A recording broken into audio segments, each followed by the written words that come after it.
যিনি পুলিশে আসামি ধরলো বলতো যে ওকে কেন ধরছেন, সেই মানুষটা মরে গেলে মানুষ করে হায় হায়, সেই মানুষটা অবশ্যই স্বর্গে চলে যায়।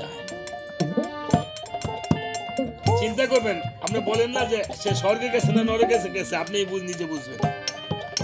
যেই মানুষের লেনদেন ভালো, সেই মানুষ যে কোনো ধর্মের হোক সে ভালো। যে মানুষের কথায় কাজে মিল আছে, সে পরে ঘরে গিয়ে কি করে না করে সেটা বড় কথা। যেই মানুষটা মরে গেলে মানুষ পিছনে দেয়, গিয়ে গিয়ে দেয় গালি, সে মরেছে ভালোই হয়েছে। সেই মানুষটার জন্য নরকের রাস্তা অবশ্যই খালি। আজকে এই 1 বছরের মাঝে, আজকে যখন 1 বছর, কিন্তু এই সুনীল বাবু আকাশে বায়ুমণ্ডলে ছিল, ওনার আত্মা আর বিয়ার করেছে। মানুষ মৃত্যুর পর একটা সূক্ষ্ম দেহ ধারণ করে, যেমন রোগ জীবাণু কিন্তু একটা সূক্ষ্ম জিনিস, ঠিক মানুষ মৃত্যুর পর একটা সূক্ষ্ম দেহ ধারণ করে। আজকে রামায়ণের সর্বশেষ উনি শেষ হয়ে গেলেন, এই বায়ুমণ্ডল উনি থাকবে না। সর্বশেষ যখন ধনী থাকবে তখন এই 1 বছর পর্যন্ত উনি ছিল, উনি কিন্তু এখন এখানে আছেন, আমরা ওনাকে দেখতে পাচ্ছি, উনি আমাকে দেখতে পাচ্ছেন। কাজেই ওনার জন্য একটু আশীর্বাদ করবেন। এখন আজকে রামায়ণের পরে ভগবান নির্ধারণ করবে তাকে কি আবার পশু খুলে দিবে, না নরকে নিবে, না নরক যন্ত্রণা ভোগ করা শেষে আনবে, না স্বর্গে নিবে, সেটা ভগবানের। কিন্তু আমাদের একটু প্রার্থনা, আমরা তো আর কিছুই না, আমরা পাপী মানুষ। আপনাদের চরণধুলি পায় যেন আপনাদের দুঃখটা চোখের জলে যদি ভগবান ওনার সেই শিব নদীটা পার করে দেয়, তাহলে আমাদের একটু সার্থকতা মাথায় নেই। কারণ আমরা তো একদিন চলে যাব। আমাদের হৃদয়ের মতো মেঘ আছে, মেঘ আছে না, আকাশে মেঘ জমলে আমরা কি করি, ঘরে যাই না? সেই মেঘটা যখন পরে বৃষ্টির আকারে, তখন মেঘটা শেষ হয়। আমাদের হৃদয়ের মধ্যে যে কালো মেঘ আছে, এই কালো মেঘ চোখের জলে যখন পড়বে, তখনই আমাদের মনের দ্বিধাব জ্বালা দূর হয়ে যাবে। আপনি দেখবেন মনের ঠাকুর পূজা দিলে আপনি কাঁদবেন না, চোখের জল আসবে। রামায়ণ কীর্তনে আসলে, হরিনাম কীর্তনে আসলে চোখের জল আসে। এই দুপুরটা চোখের জল শুধু ওনার নয়, আপনারও যেন একদিন বাড়ির করি হিসাবে।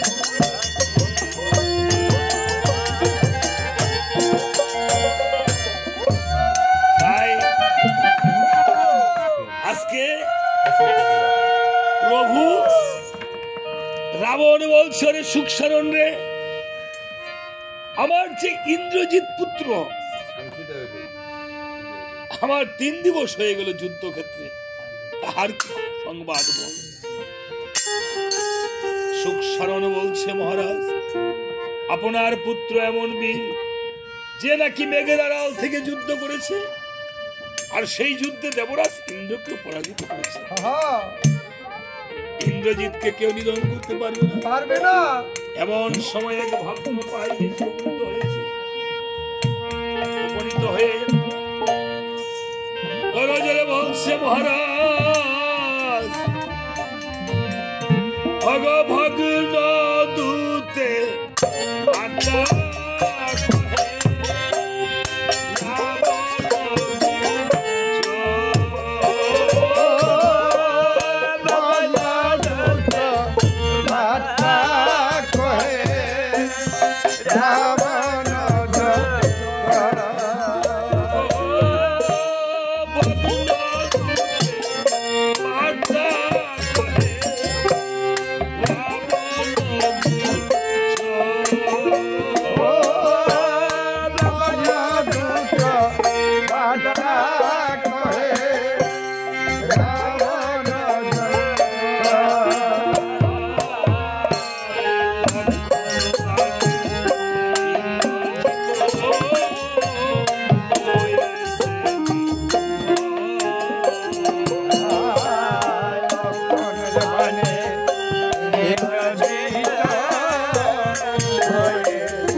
পুত্র সুখে পড়ে রয়েছে অচেতন। ভগবান, আমাদের অনেকেরই সুখের ছায়া রয়েছে, কারো রয়েছে ভাই হারানোর সুখ, কারো রয়েছে বাবা হারানোর সুখ, কারো রয়েছে পুত্র কন্যা হারানোর সুখ, কারো রয়েছে মাতা পিতা হারানোর সুখ, আপন স্বজনকে যে হারিয়েছে, কারো রয়েছে টাকার সুখ। কথায় বলে পুত্র সুখ ঘর বাঁধে, কিন্তু টাকার সুখ ঘর বাঁধে না। অনেকের সম্পদ হারিয়ে দিশেহারা হয়ে যায়। তাই রাম ক্ষণকাল পর চৈতন্য লাভ করে সুখ সারণকে জড়িয়ে ধরে বলছে, আরে সুখ সারণ রে, আমার যে সোনার লঙ্কা শ্মশানে পরিণত হলো রে সারণ, বল আমি করব কেমন?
রাম শহরে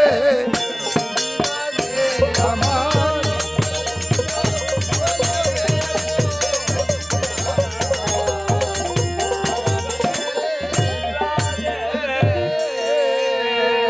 এইভাবে